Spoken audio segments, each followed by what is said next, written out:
Wednesday Season 2 has come to an end, and all I'm saying is, I hope we don't have to wait 3 years for what's next.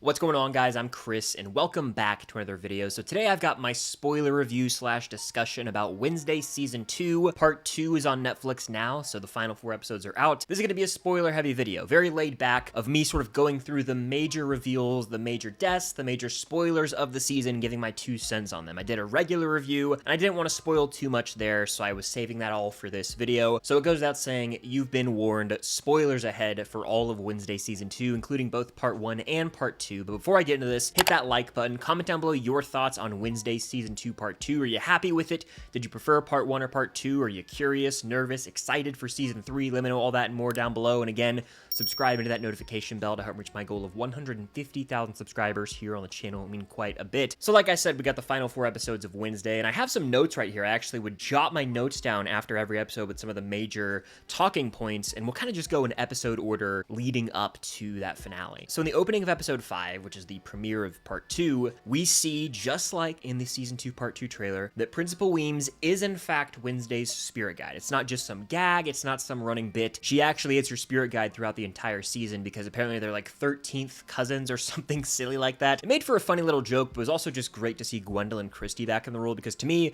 the dynamic between her and Wednesday was one of the strong points of Season 1. So seeing her back, I enjoyed, and she's not really, you know, in a villainous role, or she's not shady or suspicious like she was in Season 1, where she's kind of on the suspect list. She is full on a spirit guide here, and so she's giving Wednesday advice from beyond, and that was really neat to see. Also in episode 5, we get a huge reveal out the gate. They wasted no time with this, that the mystery patient from Willow Hill, who we all had our theories about at the end of episode 4, the Part 1 finale that is, she is revealed to be none other than Francoise Galpin. That is right. The mystery patient was in fact Tyler's mom, who is also a Hyde, and we see her in Hyde form here. Francoise actually ends up becoming Tyler's master and then leaving, allegedly. Obviously, they don't go anywhere and they get into some trouble. But it was just crazy that out the gate, this mystery patient is revealed to be Francoise. And there was so many theories. I mean, people were speculating, oh, the mystery patient's Aunt Ophelia, the mystery patient's Tyler's mom. I was on the Tyler's mom train from the jump. I made a video about it initially, and it turned out to be her. So it feels good to have a prediction that's actually right. And then you get into the character of Enid this season. At the end of episode 5, she transforms into a werewolf, even though it's not a full moon, and she has no real control over that. And so that is sort of the first of many signs that she might actually be an alpha. That's a running plot point with her character this season. And when they said alpha, I shot up. I went, we're going full Teen Wolf with this thing. Bring it on. Teen Wolf rules. And so I was not mad about that at all.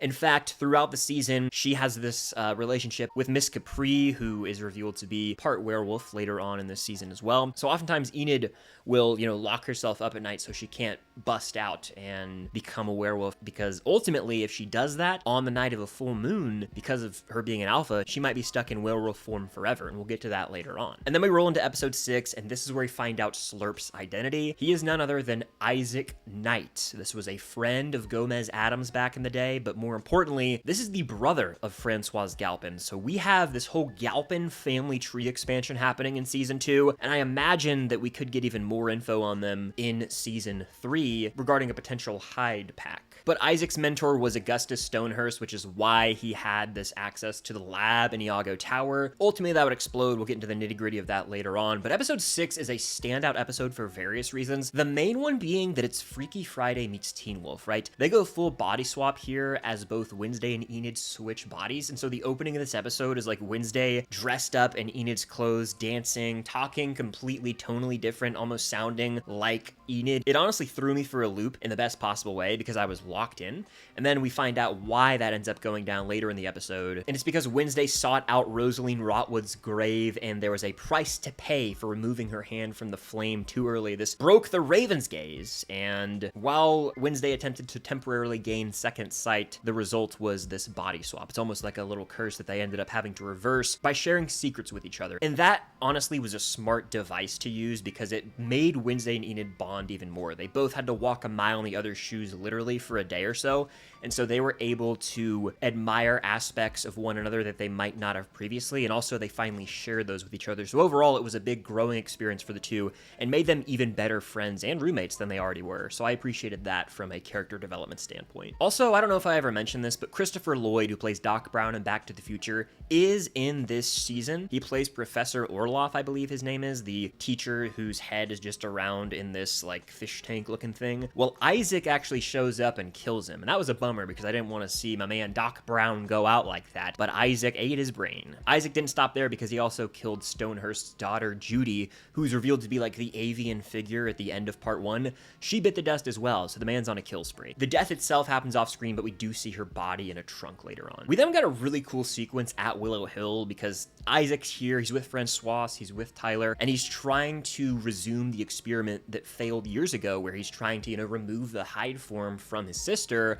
Well, Wednesday and Enid pull up, and since their bodies are swapped, Wednesday, who's in Enid's body, transforms into a werewolf. So technically, Wednesday has been a werewolf now. Pretty wild stuff, and again, this was a fun episode because it allowed Jenna Ortega and Emma Myers to play around with performances that are unlike what they've given, right? They both have their characters' tropes, their mannerisms, the dialogue, it's all to a T and they master it, but here they have to switch and almost emulate the others' performances, so it was challenging for them as actresses, but it also made for a highly entertaining watch, and it's just cool to have them play around in the Tim Burton sandbox here. I enjoyed the episode. It's maybe the best of the season. But at the very end of the episode, Wednesday is informed by her spirit guide, Principal Weems, that Enid's fate seems to be safe with regard to that whole premonition, but now an Addams family member is in danger, and who might that be? Well, all eyes are on Pugsley now. Rolling into episode 7, at the end of that episode, that's when Isaac ends up taking Pugsley to go try and redo the experiment at Iago Tower. So Pugsley's got himself into a sticky situation all because he resurrected Slurp and had a zombie friend that he did not know was Isaac Knight, someone who tried to kill his dad years earlier.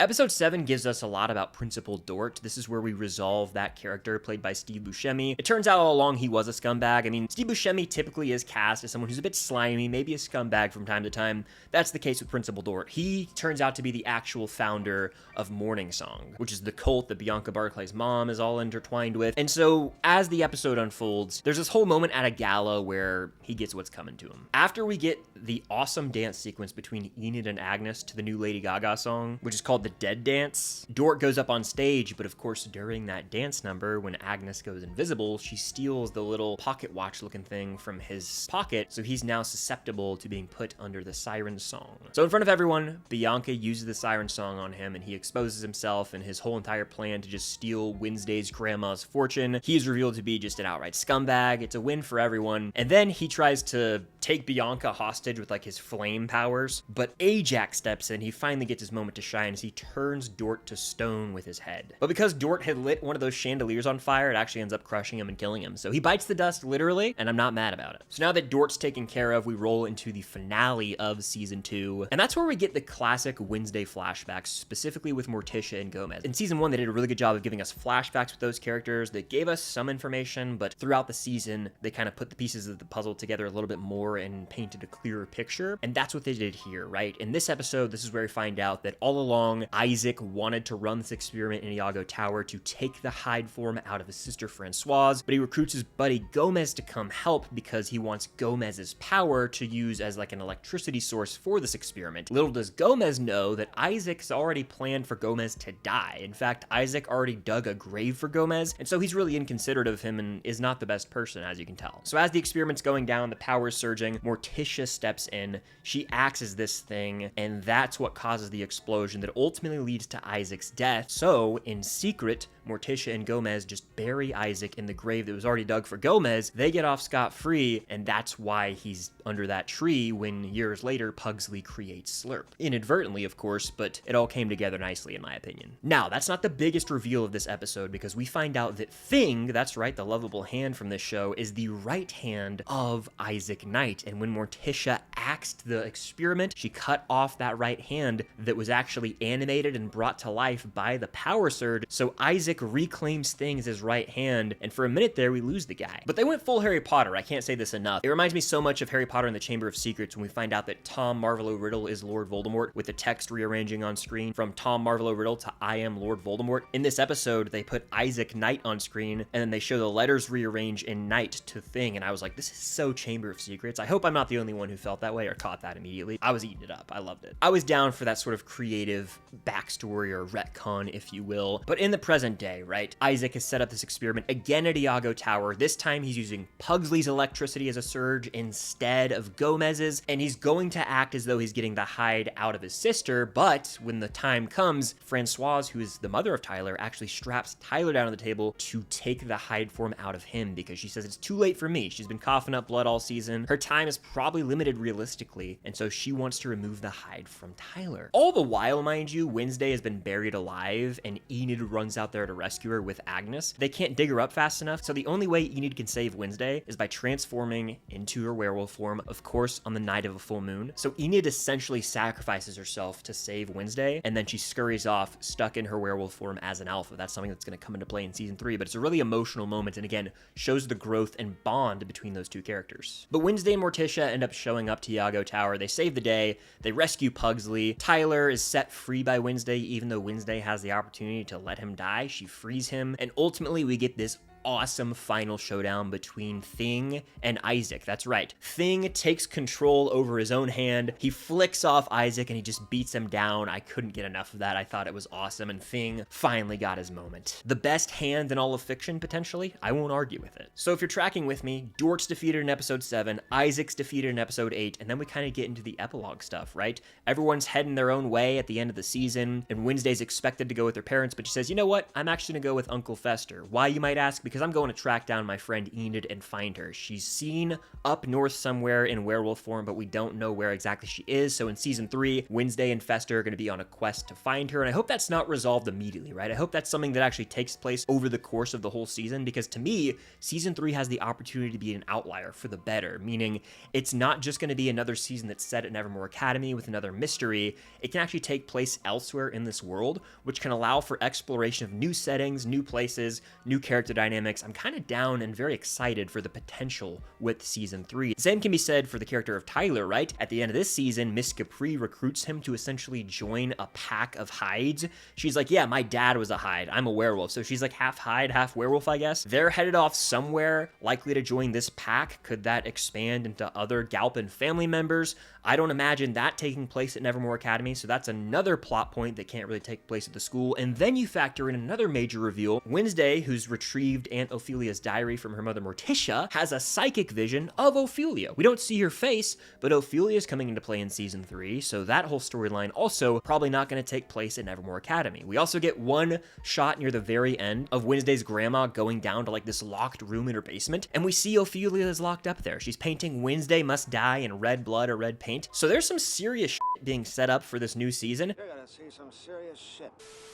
That's why I don't want to have to wait as long. I think 2027 might be a bit optimistic, but I really don't want to wait until 2028 because this time around there are more open plot lines and stories that I want to see continued quicker. And so to me, I think they could definitely get this season out in 2027, even if it's the fall, and I think that would be, you know, fine. I don't want to wait until 2028 though. I think that'd be too much of a stretch. And I want to talk about one final thing, spoilery. At the very end, we see one of those ravens fly at the camera, and I was like, how do I need to interpret this? Is there a new avian in town who's going to be following or tracking Wednesday? Is this trying to say that Judy Stonehurst is somehow still alive and we saw her dead body, so that doesn't really make sense? Is there a new avian in town? That's kind of where I'm at with it, but it's another thing that's kind of teasing what's to come in season 3. But overall, guys, I enjoyed this season quite a bit.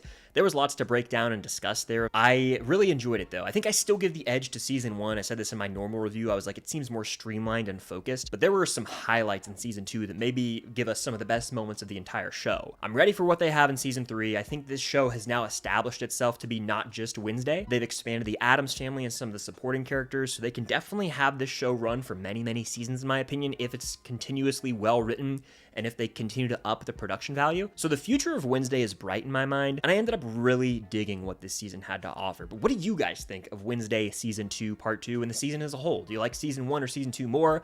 Let me know in the comments down below, and of course, hit that like button. Subscribe into that notification bell, and be on the lookout for more videos coming very, very soon, including maybe a Wednesday character ranking in tier list form. You want to see it? Let me know. Thank you guys as always, and until next time, I'll see you guys later.